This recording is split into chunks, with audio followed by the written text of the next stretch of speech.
கும்பிடுறானுங்க. ஊரு புளியம்பட்டி, என் பேர் பண்டாரம். சினிமாவில் ஆயிட்டு கொடுக்கலான்னு வந்தேன். ஒருத்தன் எம்ஜிஆர் தெரியும் சிவாஜி தெரியும்னு கூட்டிட்டு போய் கையில இருந்த பணத்தையும் காசையும் புடிங்கிட்டு விட்டான். இப்ப சாப்பிட்டு 3 நாள் ஆச்சு. கொஞ்சம் பணம் கொடுத்தா எங்க ஆட்சி டவுன பக்கம் வரும், கொடுத்து அனுப்புறேன். ஊர்ல அப்பனும் ஆத்தாளும் என்ன பண்றாங்க? உழவுதாங்க தொழில். கூட பிறந்தவங்க எத்தனை பேரு? 3 ஆம்பளைங்க 3 பொம்பளைங்க. அது நான் தாங்க மூத்தவன். ஏயா ஏர் ஓட்டுற தொழில பார்க்காம சினிமாவுல என்ன ஆயிட்டு வேண்டி கிடக்கு? வீட்டுக்கு மூத்தவேன்னு சொல்ற, கூட பிறந்த தங்கச்சிகளுக்கு கல்யாணம் பண்ணி வைக்கணுங்கிற பொறுப்பே இல்லையே. எல்லாம் தலை விதியா. அங்க இருந்து வந்துட்டானுங்க சினிமாவுல நடிக்க. போயா.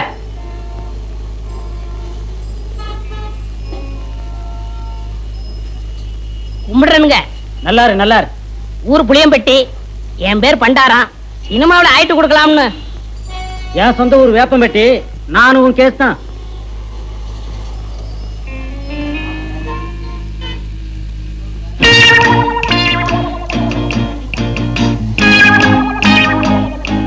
மிஸ்டர் புளியம்பட்டி, உங்களை தான் சார். நானா சார்? வாங்க, நீ வாங்க. ஏயா, சொந்த ஊரை விட்டுட்டு சினிமாவில் அடிக்கலாம்னு சொல்லி இப்படி எல்லாம் மெட்ராஸ் வந்திருக்கிய, இதெல்லாம் தப்பு இல்லையா? ரொம்ப தப்புண்ணே. இந்த மெட்ராஸ்ல எல்லாரும் உனக்கு ஹெல்ப் பண்ணிடுவாங்க? யாரும் கிடைக்க மாட்டாங்கண்ணே. 1000த்துல ஒரு ஆள் தானே உங்களை போல கிடைப்பாங்க. சரி, உங்க ஊருக்கு எவ்வளவு சார்ஜ்? 30 ரூபா ஆகும்ண்ணே. வந்துட்டு வெறுங்கையோட எப்படி போறது? கூட ஒரு 20 ரூபா கொடுத்தா என் தம்பி தங்கச்சிலுக்கு ஏதாவது வாங்கிட்டு போவேன். அவங்களும் உங்க பேரை சொல்லட்டுமே. ஆமா, இப்படி அழுகு துணியோட போனீங்கன்னா ஊர்ல எல்லாரும் உன்னை கேவலமா பேச மாட்டாங்க? ரொம்ப கேவலமா பேசுவாங்கண்ணே. ஒரு புது துணி எடுத்து கொடுத்தா ரொம்ப விசேஷமா இருக்கும். அது சரி, எடுத்துக்கோ. ஆமா, நீ சாப்பிட்டியா? சாப்பிட்டு 3 நாள் ஆச்சுண்ணே. சரி, சாப்பிட்டு அதுக்கப்புறம் பூ துணி எடுத்துட்டு அப்புறமா ஊருக்கு போலாம். சைவமா அசைவமா? சைவம்னா பிடிக்காதுண்ணே, அசைவம்னா ரொம்ப பிடிக்கும். அதுல பிரியாணின்னா ஒரு புடி பண்ணேன். திருப்தியா பிரியாணி சாப்பிட்டே புறப்படும். வா.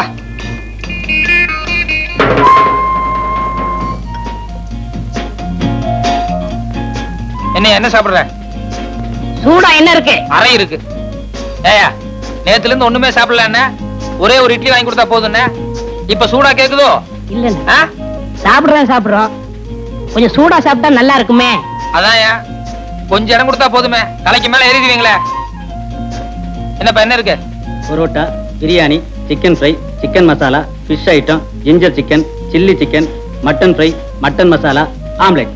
நீ புதுசா? ஆமாங்க. அதான் திணறேன். சரி, நான் சொல்ற மாதிரி செய்ய. 2 புரோட்டா மட்டும் எனக்கு எடுத்துக்கோ. இப்பதான் நான் வீட்டுல சாப்பிட்டு வந்தேன். இவருக்கு சிக்கன் பிரியாணி, மட்டன் மசாலா, அப்புறம் முட்டை புரோட்டா, அப்புறம் மீன், கருவாடு, இன்னும் என்ன இருக்கோ மனம் போல கொண்டு வா. சரி அண்ணே, சத்தியமா சொல்றேன், என் வாழ்க்கையில உங்களை மறக்கவே மாட்டேன்னு. இது சத்தியம்னே. கவலையே படாத, நீ என்ன மறக்கவே முடியாது. ஏன்னா இந்த அளவுக்கு மெட்ராஸ்ல உனக்கு யாரும் செய்யவே முடியாது. அண்ணே, ஊருக்கு போய் பணம் அனுப்புறேன்னே, உங்க அட்ரஸ் கொடுங்கண்ணே. அட்ரஸா? நோ நோ நோ, எனக்கு விளம்பரம் எல்லாம் பிடிக்காது. நான் எப்பவும் பிரதிபலன் எதிர்பார்க்க மாட்டேன். சில நேரங்கள் அதான் தேடி வர்றது உண்டு. இன்னும் நேரம் ஆக ஆக என் பெருந்தன்மையை பத்தி நீ தாராளமா புரிஞ்சுக்குவேன்.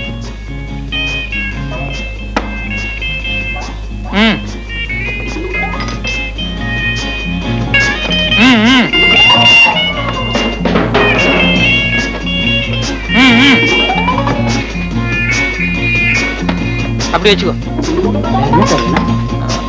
வேற கீழே பெட்டி கடைக்கு போய் ஒரு பாக்கெட் ஃபில்டர் வில்ஸும் ஒரு தீப்பெட்டி வாங்கிட்டு வா. காசு சார்?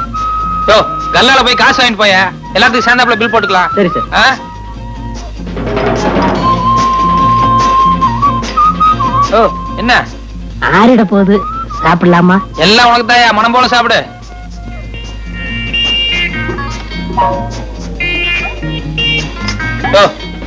ஒரு கையால சாப்பிடியா? நிறுத்தி நிதானமா சாப்பிடு, ஒன்னும் அவசரமே இல்ல.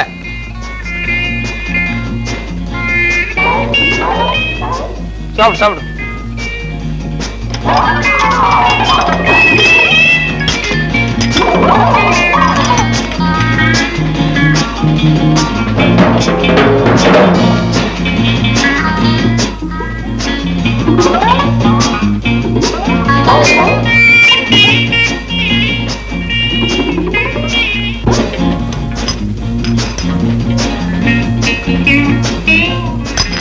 Sir, bill.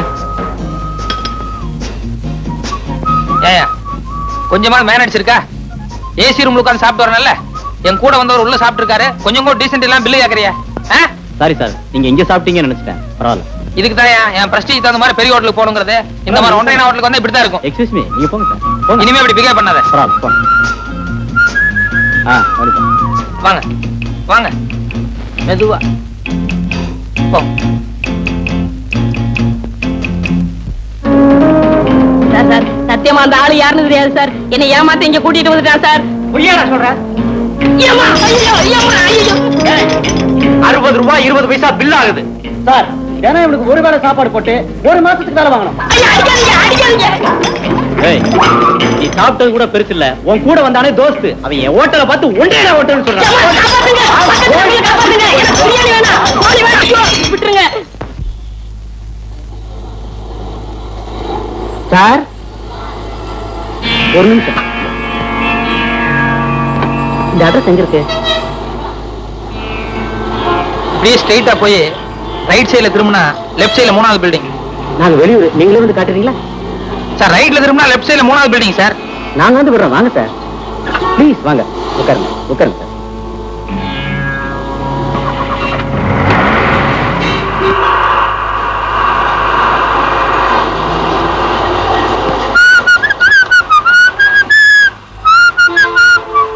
நமக்கு எந்த ஊருங்க? பூசாரி பாளையம்.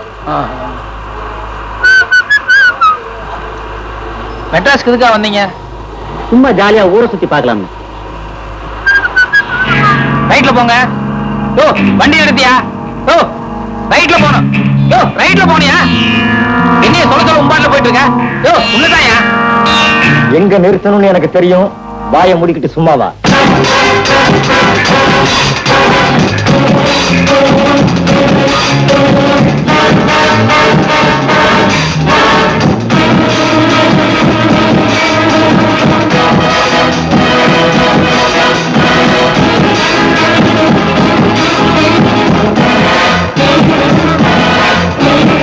இப்ப நம்ம எங்க போறோம்?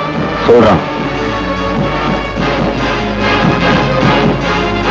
எதுக்காக என்ன கூட்டு போறீங்க? சொல்றேன். எல்லாமே பின்னால தான் சொல்லுவீங்களா? ஆமாங்க. கொஞ்சம் வேகமா போப்பா. சீக்கிரமா உங்க சமாச்சாரத்தை முடிச்சுட்டு 11 மணிக்கு மேல எனக்கு கோர்ட்ல சில கேஸ் எல்லாம் இருக்கு, அதை போய் அட்டன் பண்ணணும்.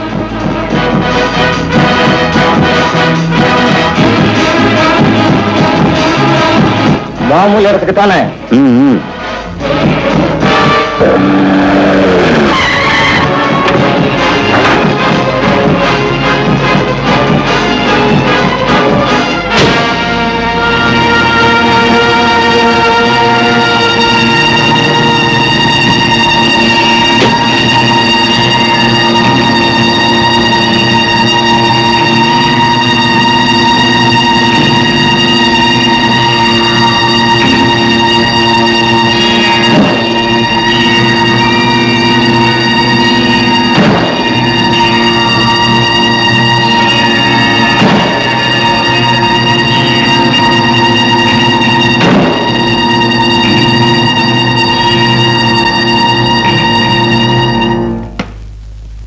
மிஸ்டர் வைரவன், உங்களை இங்கே எதற்காக அழைத்து வந்திருக்கிறோம் தெரியுமா? மன்னிக்கவும், அழைத்து வரவில்லை, கடத்தி வந்திருக்கிறீர். சரி, கடத்தியே வந்தோம். எதுக்காக தெரியுமா? சொன்னா தானே தெரியும். அடுத்த வாரம் கோர்ட்ல ஒரு கொலை கேஸ் நடக்க போகுது. அந்த கேஸ்ல ஒரு அப்பாவிய மாட்ட வச்சிருக்கோம். அவன்தான் அந்த கொலையை செய்ததாகவும் அதை நீ நேருக்கு நேரா பார்த்ததாகவும் கோர்ட்ல வந்து பொய் சாட்சி சொல்லணும். ஓகே?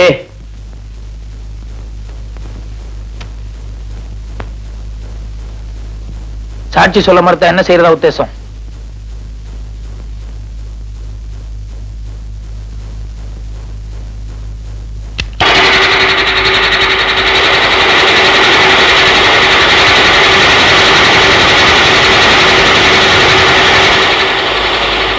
சாட்சி சொல்ல மறுத்தால் இதே மாதிரி நீயும் 2 ஆயிடுவ.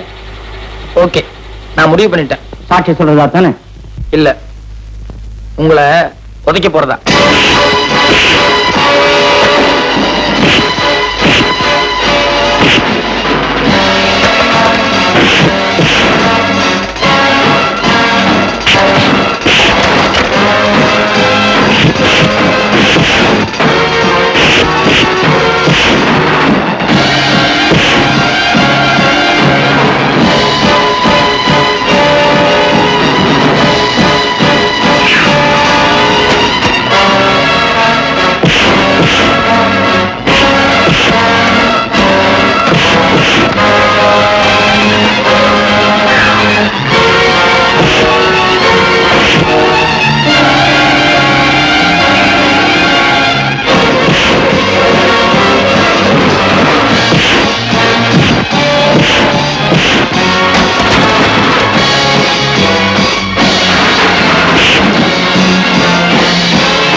நானே கிரிமினல், என்னையே டபுள் காஸ் பண்றீங்களா?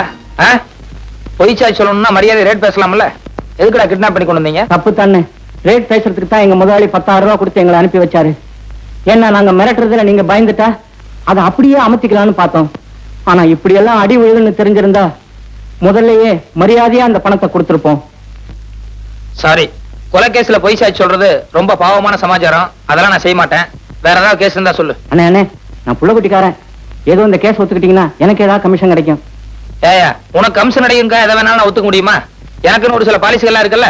என்னென்ன பாலிசி? நமக்கெல்லாம் பாலிசி. ஏதோ வாழ்க்கையில கஷ்ட நஷ்டம் வந்தா எல்லாத்தையும் மறந்துடுவோம். இந்தாங்க நம்ம அட்ரஸ், இதை வச்சுக்கோங்க. வேண்டாயா, நான் ஒரு தடவை சொன்னா சொன்னதுதான். இதெல்லாம் கொடுக்கறது வேஸ்ட். பரவாயில்லண்ணே, கையில வைங்க. மனசு மாறினா உபயோகமா இருக்கும்ல. சரி அண்ணே, நல்லா யோசனை பண்ணிக்கிட்டே போங்க. 10,000 ரூபாய்கள் வாழ்க்கையில பல காரியங்களை சாதிக்கும். ஒரே போன் பண்ணீங்கன்னா 10,000தோட 10 நிமிஷத்துல வந்துருவேன். உங்களுக்கு மார்க்கெட் இருக்கும் போது இதை காப்பாத்திக்கிட்டீங்கன்னா புத்திசாலித்தனம்.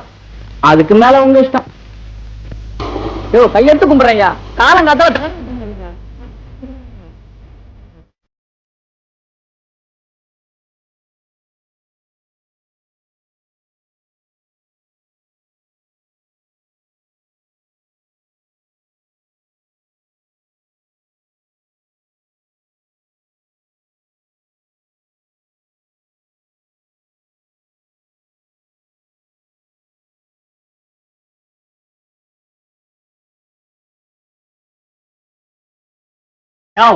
என்ன என்ன அள்ளி முடிஞ்சவன் நினைச்சிட்டு இருக்கியா? என் சொந்த ஊர் ஆண்டகாம்பாளையம். அங்கிருந்து கோயம்புத்தூர் 10 மைல். கோயம்புத்தூர்ல இருந்து மெட்ராஸ் 365 மைல். ஆக மொத்தம் 375 மைல். நேற்று ராத்திரி தான் கோயம்புத்தூர்ல இருந்து புறப்பட்டு இங்க வந்து இறங்கியிருக்கேன். ரயில்வே கட்டணம் எவ்வளவு தெரியுமா? 28 ரூபா 30 காசு. ரயில்ல ஃபேன் இருக்கு, படுக்க பெஞ்சு இருக்கு, பேச்சு துணைக்கு ஆள் இருக்கு, கக்கூஸ் இருக்கு. இவ்வளவு வசதி செஞ்சு கொடுத்து 12 மணி நேரம் விடிய விடிய ரயில ஓட்டி காலையில கொண்டாந்து விட்டுருக்கான். அவனே 28 ரூபா 30 காசு வசூலி பண்றான். நீ என்னடான்னா இந்த மெட்ராஸ்ல இருக்கிற பர்மா பஜாரு, என் பையன் படிக்கிற காலேஜ், அங்க இங்கன்னு சுத்தி 2 மணி நேரம் உன் வண்டியில இருந்ததுக்கு 20 ரூபா கேக்குற. யாரு அப்பா சம்பாத்தியம் பண்ணதுன்னு நினைச்சிட்டு இருக்க? என்ன இழுத்து வாங்க நினைச்சிட்டு இருக்கியா? ஓஹோ, காலங்கத்தால ஏயா கழுத்த இருக்கிற? எனக்கு ஒரு ஆத்திரத்துக்கு ஐயோ ஆட்டோக்கார எவனால ஒருத்தன் கிராமத்துல இருந்து மெட்ராஸ்க்கு வந்தா இப்படித்தான் மிரட்டா? அவர் குடுக்கறத வாங்கிட்டு போயா? ஏன் அப்படி எல்லாத்துக்கும் தகராறு பண்றீங்க? மெட்ராஸ் பேரையே கத்துறீங்க போல இருக்க. பாத்தியா? யோ, நமக்குள்ள என்ன தகராறு ஏதுன்னு சாரிக்காத அந்த ஆளு வந்த உடனே எவ்வளவு பெரிய நியாயம் சொல்லிட்டு போறாரு பத்தியா? அவர் பெரிய மனுஷனா, நீ பெரிய மனுஷனா? ஐயோ யோ, உன்கிட்ட பேசுறது எனக்கு சக்தி இல்லையா. இப்ப எவ்வளவு காயா தர்றேங்கிற? இந்த பாரு தம்பி, நான் 20 ரூபா தர்றதுன்னா சேலத்துல கொண்டு போய் விட்டுரு. அங்கிருந்து 8 ரூபா தான் நான் போய்க்கிறேன். இங்கே இறங்குறதுன்னா 2 ரூபாய்க்கு மேல ஒரு பைசா தர மாட்டேன். ஐயோ, இன்னைக்கு யாரு முகத்துல முடிச்சனோ? ஐயோ ஐயோ, இந்தாயா வச்சுக்கையா, இந்தாயா வச்சுக்கையா, போயா ஊர் வைத்தாரியா, சாப்பிட்டு சாப்பிட்டு என் பேர சொல்லி ஊர் வைத்தாரியா, போயா நல்லா போயா. ஐயோ ஐயோ ஐயோ ஐயோ ஐயோ ஐயோ.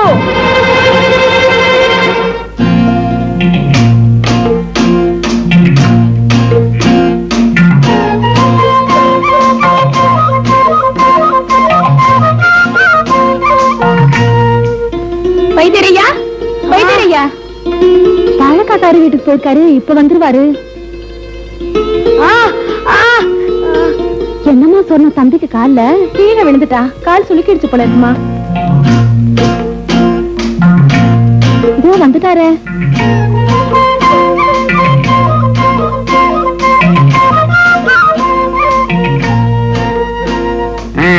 என்னம்மா? கீழே விழுந்து காலை சுளுக்கிட்டான் போல இருக்கு. அதான் மந்திரிச்சுட்டு போலான்னு வந்தேன். கொஞ்சம் வேப்பங்க கொண்டா ஊத்திக்க.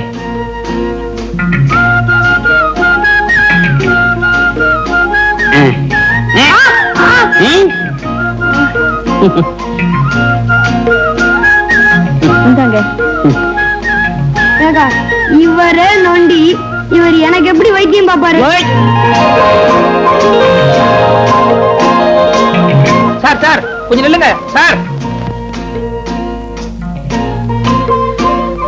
சார், உங்க பேர் முனுசாமி தானே? ஆமா. உங்களுக்கு பூர்வீகம் குடிமுத்தூர் கிராமம் தானே? ஆமா.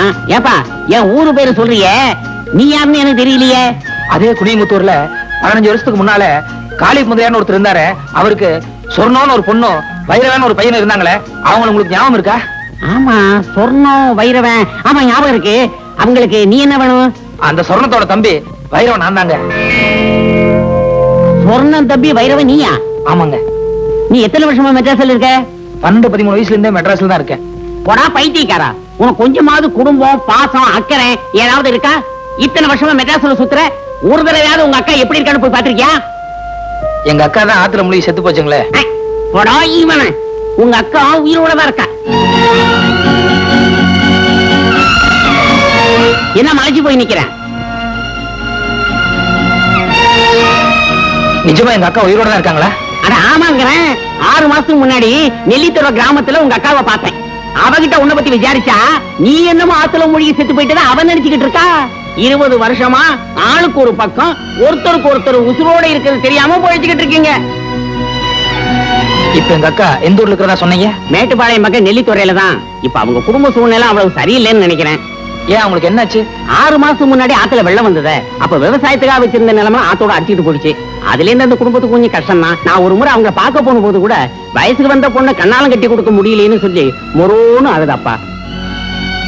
இப்ப நீ உசுரோட இருக்கிறதும் இல்லாம நீ மெட்ராஸ்ல கை நிறைய சம்பாத்தியம் பண்ற அப்படின்னு உங்க அக்காவுக்கு தெரிஞ்ச அவ எவ்வளவு சந்தோஷப்படுவா. நீ ஊருக்கு போகும்போது ஒரு 10-15 பணத்தோட போ. ஏன்னா உங்க அக்கா பொண்ணுக்கு கண்ணாலம் கட்டி வச்ச அப்படி இருக்கும், அந்த குடும்ப கஷ்டம் கொஞ்சம் நீங்கினா அப்படி இருக்கும். என்ன நான் சொல்றது? அப்ப நான் வரட்டுமா?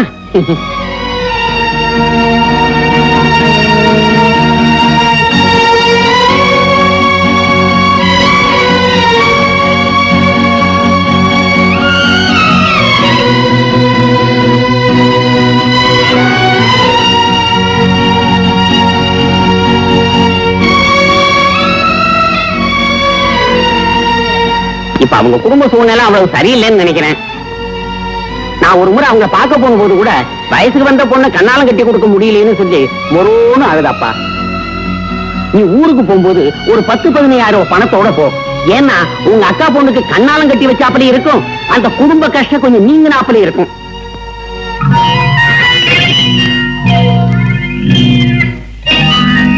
அண்ணே நல்லா யோசனை பண்ணிக்கிட்டே போங்க. 10,000 ரூபாய்கள் வாழ்க்கையில பல காரியங்களை சாதிக்கும். ஒரே போன் பண்ணீங்கன்னா 10,000-தோட 10 நிமிஷத்துல வந்துருவேன். உங்களுக்கு மார்க்கெட் இருக்கும் போது இதை காப்பாத்திக்கிட்டீங்கன்னா புத்திசாலி இருக்கணும். அதுக்கு மேல உங்க இஷ்டம்.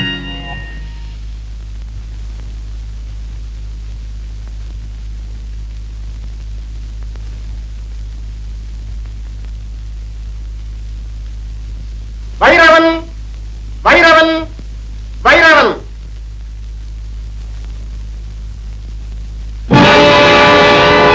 இன்னொன்னு உயிரோட இருக்க என் முதலாளி கோபம் உன்னை நான் கோபம் விடுங்க. அவனை நான் கோபம் என் முதலாளி கொண்டா விடுங்க. அவனை நான் கோபம் என் முதலாளி கொண்டா விடுங்க. அவனை நான் கோபம் அவனை நான் கோபம். சைலன், இது கோட்டா வேற ஏதாவது நினைச்சியா? சாட்சி சொல்ல வந்தா ஒழுங்கா கூண்டில் சொல்லணும். சாரி சார், என்ன மன்னிச்சிருங்க. ஏதோ தெரியாதனமா உணர்ச்சி வசப்பட்டு இப்படி பண்ணிட்டேன் சார். எங்க முதலாளின்னு எனக்கு ரொம்ப உயிர் சார். இந்த பாவி அவரை கொலை பண்ணும் போது நேருக்கு நேரம் நான் கண்ணால பாத்துட்டு இருந்தேன் சார். அதனால சார் உணர்ச்சி வசப்பட்டு இப்படி பண்ணிட்டேன் சார். அவருக்கு ஒரு வைஃப்னா கூட பரவாயில்ல, 2 வைஃப் சார். அந்த குழந்தை குட்டி நிலைமையெல்லாம் நினைக்கும் போது நீங்க மீறி போனா 6 வருஷம் இல்லன்னா 7 வருஷம் ஜெயில் தண்டனை கொடுப்பீங்க சார். ஆனா இவனை என் கையாலேயே நான் கொலை பண்ணேன் சார். அப்பதான் சார் எனக்கு மன நிம்மதி கிடைக்கும் சார்.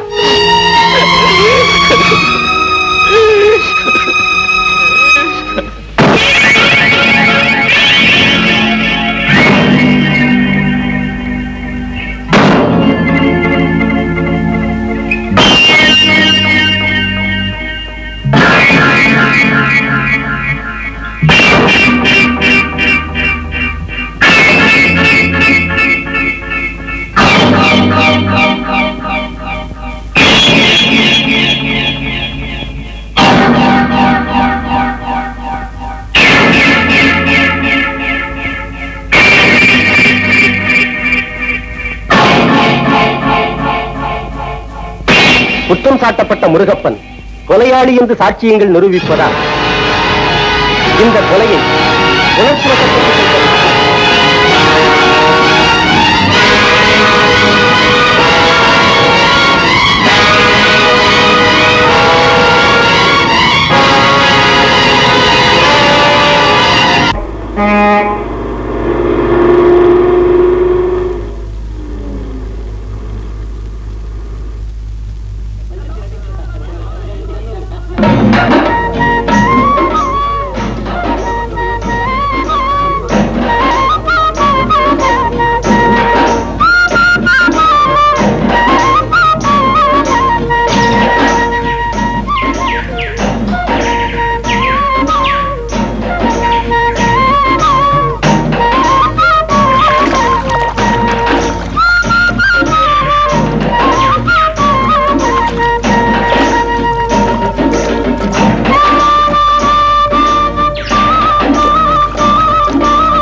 யாருப்பா அது ஊருக்கு புதுசா?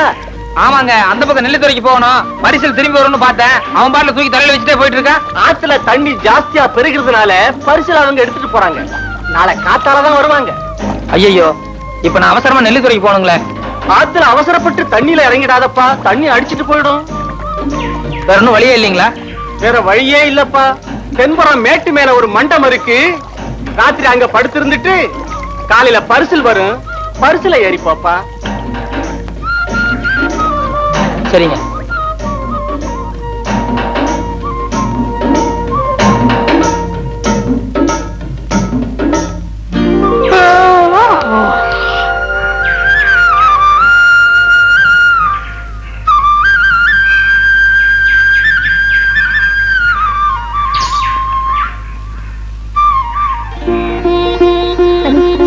சனீஸ்வரா சனீஸ்வரா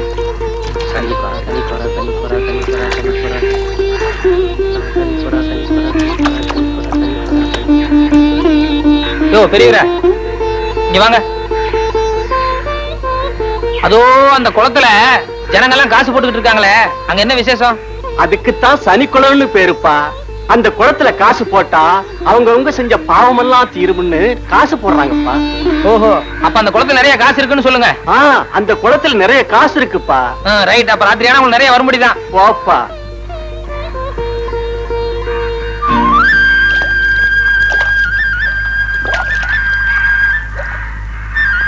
ரொம்ப தேங்க்ஸ் பெரியவரே. ராத்திரி பூரா சூட்கேஸ் எல்லாம் பத்திரமா இருந்தது. அப்ப நான் போயிட்டு வரட்டுங்களா? நெல்லித்துறையில யார் வீட்டுக்கு போறீங்க? அங்க சொர்ணம்னு ஒரு அம்மா இருக்காங்க, அந்த அம்மா வீட்டுக்கு போறேன். சொர்ணமா? ஆமா. அது பரிசுல வருதா? அதான் சொர்ணம்.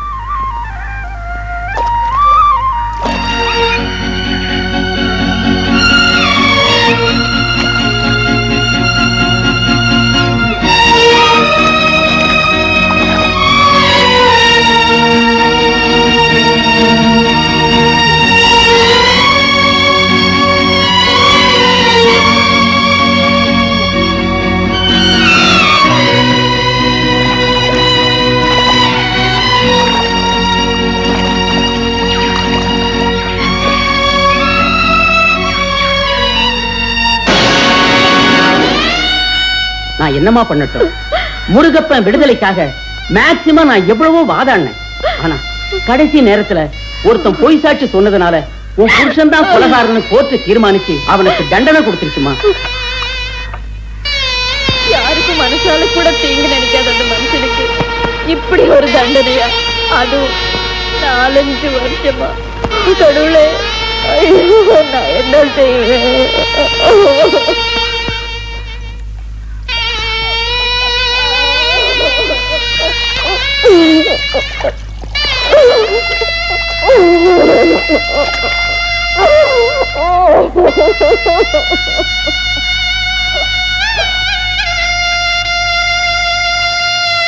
அதுக்குத்தான் சனிக்குளம்னு பேருப்பா.